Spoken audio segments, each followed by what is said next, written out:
Before this AI art, art was known through the view of modernity and modern artists. That is how we were looking at art, even old art.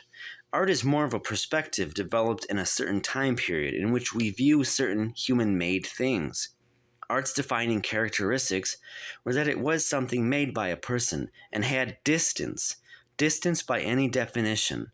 A vision distant from most, skill distant from others, from a distant place or time. Well, that was what it was. The art object's function was to represent, summarize various important parts of people, condensing that into a single image, sculpture, etc.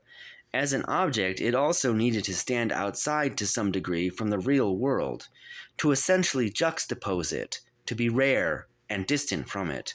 Without being that way, it couldn't properly function.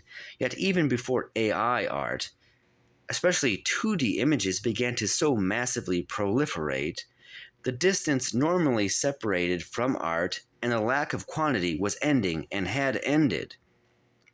Images, including art images, ceased being an art object and became a base of everyday life. Art, artifice, images so greatly expanded into life, which was one of art's goals, it lost its power.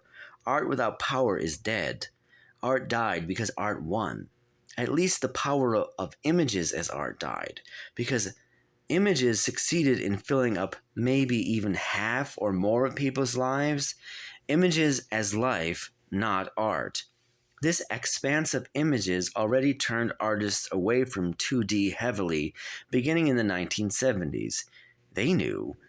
I don't care right now to debate whether AI art is art because it breaks the definition of art and maybe people.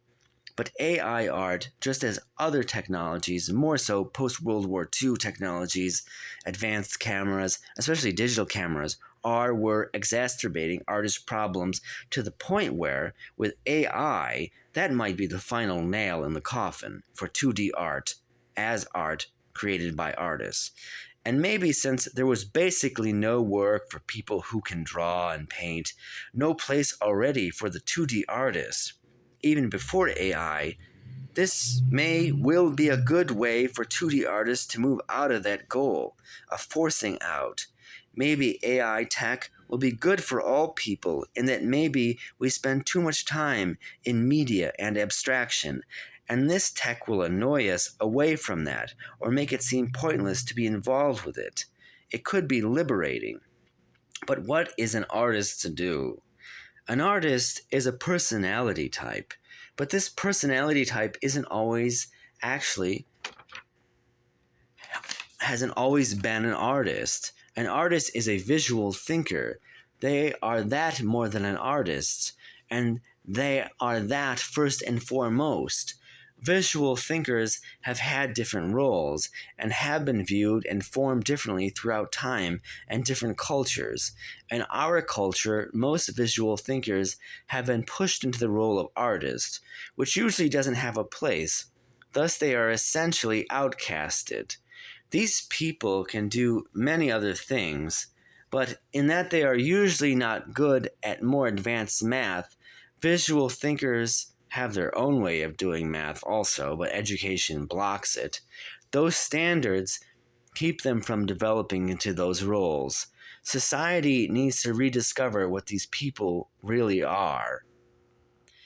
Not that it wants to, perhaps it prefers to be ruled by the invisible. Those artists who want to continue to make art in this post-art world, this world breaking out of modern art's definition of art, and what artists are, and what was and what wasn't art, and how an artist and art should be viewed. Modern art died as a movement and was replaced by a period of nostalgia. Then it died completely. But isn't nostalgia the realm of the dead? Isn't all art death-related? The artist should do whatever works. There are always people who very much care that an image is hand-painted. I assume more artists will move from 2D work and towards 3D art to remain special. AI itself has potential to be a great tool, yet humans so far seem mentally incompatible with computers. Making art, especially 2D art, may create more isolation, as even less people will care about what you do. But hopefully, this will allow people we call artists to reset themselves, though I do think this invention will essentially destroy a lot of these people, as computers will wreak havoc on many non artists as well, and push us into post humanity or just extreme physical and mental and cognitive health issues. This all seems like a challenge, a game to play, whether one likes it or not. Or is it all just so dull?